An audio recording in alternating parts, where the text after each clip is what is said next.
श्री शिवाय नमस्तुभ्यम साथियों, जैसा कि पंडित प्रदीप मिश्रा जी बताते हैं कि भस्म का बहुत ज़्यादा महत्व है और शिव को अति प्रिय है। चलिए आज बनाते हैं बेल फल की भस्म और साथ ही में बनाएंगे कंडे की, दोनों साथ में बनेगी। तो आप बहुत ही अच्छे से देखना किस तरह से भस्म बनाते हैं। सबसे पहले जो बेल पत्री के जो फल होता है उन्हें अच्छे से सुखा दिया गया है, उनका अंदर का जो गुद्दा होता है उसे निकाल करके उसे अच्छे से हम धूप में सुखाएंगे। साथ में लेंगे कंडा, जो उपला होता है ना वह हमें लेना है। उपले के भी बारीक टुकड़े कर दिए और जो बेल फल हमने सुखाया था उसके भी अच्छे से बारीक हम टुकड़े कर देंगे। देखो सूखने के बाद बहुत जल्दी यह इस तरह से टूटने लग जाएगा। तो थोड़ा आप उपला ले लीजिए और थोड़ा ले लीजिए बेल फल, क्योंकि ये जब साथ में जलेगा तो ही अच्छी भस्म हमारी बन करके तैयार होगी और यह भस्म महादेव को अति प्रिय है। अब इसे जलाने के लिए हम डाल रहे हैं इसमें भीमसेनी कपूर। आपके पास जो कपूर है आप वह डाल सकते हैं, पर भीमसेनी कपूर को इस तरह से डालते हैं तो ये अच्छे से टुकड़े होकर के डल जाती है और बहुत ही जल्दी इसमें अग्नि भी प्रज्वलित हो जाती है। तो बस हम इसमें अग्नि प्रज्वलित करेंगे और भीमसेनी कपूर में हमने अग्नि लगा दी है। अब साथ ही में आप देखिए बहुत ही जल्दी से आग पकड़ ली है। साथ ही में जो हमने उपला डाला था और जो बेल फल डाला था उसमें भी अच्छे से आग पकड़ ली है। बहुत ही जल्दी अग्नि पकड़ लेगा अगर आपने उसे अच्छे से सुखाया है तो जो अच्छे से अग्नि जब ये पकड़ लेगा तो उसमें से काला काला धुआं भी निकलना प्रारंभ हो जाएगा।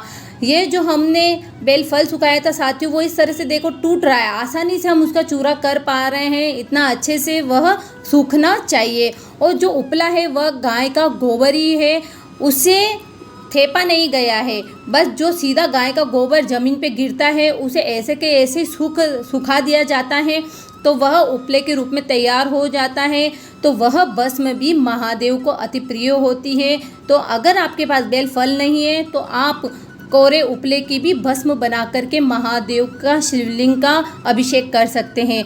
और अगर आपके पास उपला नहीं है तो आप सिर्फ बेल फल की भी भस्म बना सकते हैं। साथ ही में हम ऊपर से थोड़ा थोड़ा भीमसेनी कपूर डालते रहेंगे जिससे आग हमारी अच्छे से प्रज्वलित होती रहे, अग्नि बूझे नहीं और जल्दी से जो हमने सामग्री डाली है वह एक तरह से भस्म का आकार ले ले। तो इस तरह से जलाते रहेंगे। जब बंद होने लगे तो हम इसमें गाय का देसी घी थोड़ा सा डालते रहेंगे। गाय के देसी घी से भी क्या होता है साथियों, अच्छे से अग्नि पकड़ी हुई रहती है और आग जल्दी से लग जाती है। और जब अग्नि नहीं बुझेगी तो जो हमारा सामग्री है वह अच्छे से भस्म के रूप में तैयार हो जाएगी। तो थोड़ा थोड़ा गाय का देसी घी डालते रहें और थोड़ा थोड़ा आप इसके अंदर कपूर डालते रहें, जिससे ये बहुत ही जल्दी से भस्म के रूप में तैयार हो जाएगा। आप पूरा वीडियो ज़रूर देखना, आगे इसमें बताया गया है कि भस्म से अभिषेक कैसे करना है।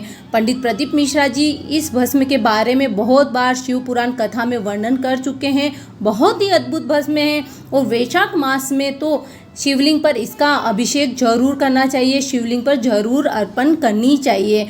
तो हाँ, ज़्यादा से ज़्यादा इस भस्म को बनाने के लिए आपको 10 से 15 मिनट ही लगेंगे। बहुत ही जल्दी ये बन करके तैयार हो जाती है।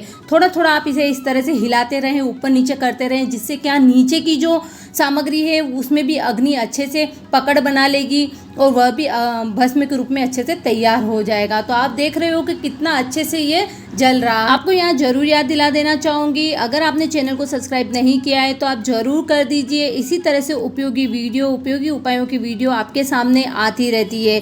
तो आप ज़रूर चैनल को सब्सक्राइब करें। सारे उपाय आपको सटीक और गुरुदेव द्वारा जो बताए हैं वही आपको इस चैनल से प्राप्त होंगे। तो बेल आइकन बटन दबाना भी आप नहीं भूलें। तो आप देख रहे हो कि बहुत ही जल्दी से अग्नि प्रज्वलित हो रही है, जल रही है। आप ऐसी जगह बनाए ना ये भस्म जहाँ क्या हवा का थोड़ा वेंटिलेशन आता रहे, थोड़ा हवा आती जाती रहे, जिससे क्या ये अपने आप जलती रहेगी। हमें अलग से हवा करने की ज़रूरत नहीं रहेगी, अपने आप अग्नि में हवा आती रहेगी और ये और ज़्यादा प्रज्वलित होती रहेगी। तो मैंने जो बनाया इसको मेरी बालकनी के पास ही बनाया था। तो अपने आप देखो, आप देख रहे हो कि अच्छे से हवा आ रही है और अच्छे से अग्नि ने अपनी पकड़ बना ली है और ये भस्म के रूप में तैयार होने जा रहे हैं। तो बस कुछ ही मिनटों में ये भस्म के रूप में तैयार हो जाएगी। आपको आगे बताएंगे कि किस तरह से इसका उपयोग करना है।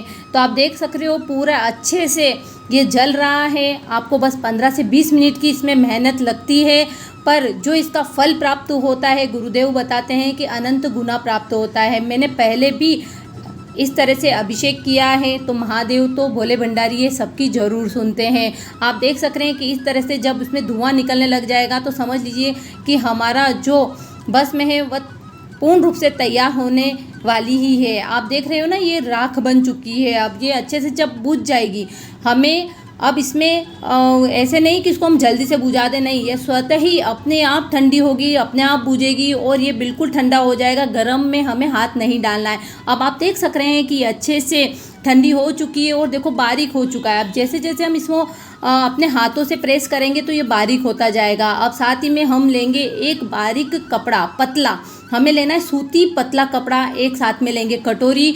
और भस्म को कभी भी शिवलिंग पे ऐसे ही नहीं चढ़ाते हैं, उसे छान करके चढ़ाया जाता है।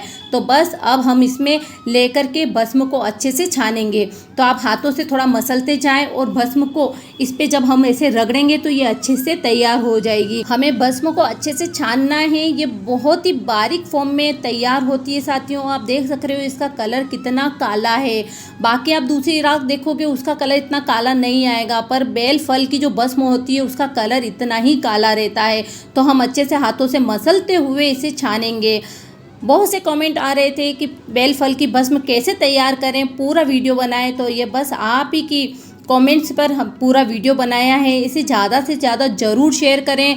अभी भी वैशाख महीने में थोड़े दिन बाकी हैं, बहुत ही महत्वपूर्ण दिन बाकी हैं, तो आप उसमें बेल फल की भस्म का ज़रूर उपयोग करें। आप देख सक रहे हैं कि अच्छे से बेल फल की भस्म हमारे सामने बन करके तैयार हो गई है। देखो कितनी बारीक तैयार हुई है और कितनी काली है। इसका उपयोग हम सावन मास में, सावन की शिवरात्रि में, मासिक शिवरात्रि में, प्रदोष पर, किसी भी दिन या फिर किसी भी सोमवार को अगर ये चिमटी भर बभूत भी, भस्म भी हम शिवलिंग पर चढ़ाते हैं तो शिव अति प्रसन्न हो जाते हैं। चलिए अब आपको बताते हैं हम, ये जो बची है इसको हम बाद में तैयार करेंगे। पहले इसका अभिषेक करके हम आपको बता देते हैं कि किस तरह से अभिषेक करना है। तो ये हमने भस्म ली है और भस्म को शिवलिंग पर अर्पण करेंगे। चाहे आप अर्पण करके ऐसे ही आ सकते हैं, पर अर्पण करके एक लोटा जल अगर हम चढ़ाते हैं तो ये भस्म से शिवलिंग का अभिषेक हो जाता है। इससे प्रभु शिव बहुत प्रसन्न होते हैं। साथ ही में साथियों, अगर आप इस तरह से अभिषेक नहीं करते हैं और भस्म को चढ़ा दीजिए, उस भस्म को वापस उठा लीजिए शिवलिंग से। उठाने के बाद उसे किसी डिब्बी में भर दीजिए और अपने मस्तक पर रोजाना उसका टीका लगाने से यश की प्राप्ति होती है, समृद्धि की प्राप्ति होती है और बहुत ही मान सम्मान की प्राप्ति होती है। तो ये बहुत ही अचूक वीडियो जो आपको YouTube पर शायद ही मिलेगी, आपके सामने पूरा करके बताया है। आप चैनल को सब्सक्राइब करें, वीडियो को शेयर करें, जिससे और लोगों को भी लाभ प्राप्त हो। तो आप इसका उपयोग जरूर करें। हर हर महादेव, खुश रहें, प्रसन्न रहें।